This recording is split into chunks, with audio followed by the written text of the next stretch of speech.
নবীদের বৈশিষ্ট্য হচ্ছে নবীরা যেখানে মারা যায় ওখানেই কবর দিতে হয়।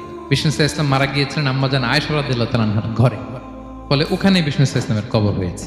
ওই কবর দেওয়া ঘরের ভেতরে আম্মাজান আয়েশা রাদিয়াল্লাহু তাআলা আনহা যতদিন বেঁচে ছিলেন ওখানেই ছিলেন, কবরের পাশে। আমরা যখন নবী সাল্লাল্লাহু আলাইহি ইসলামকে সালাম দেই, দুরূদ পাঠ করি, বিষ্ণু ইসা ইসলাম কবর থেকে ওই সালামের উত্তর দেন। আল্লাহ তাআলা ওনার রূহটাকে ফিরিয়ে দেন।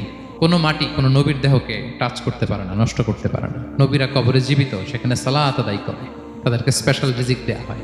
এরপরে বাবা মারা গেলেন আবু বকর, বিষ্ণু ইসলামের পাশে কবর দেয়া হলো, বাবা আর স্বামীর পাশেই থাকলেন।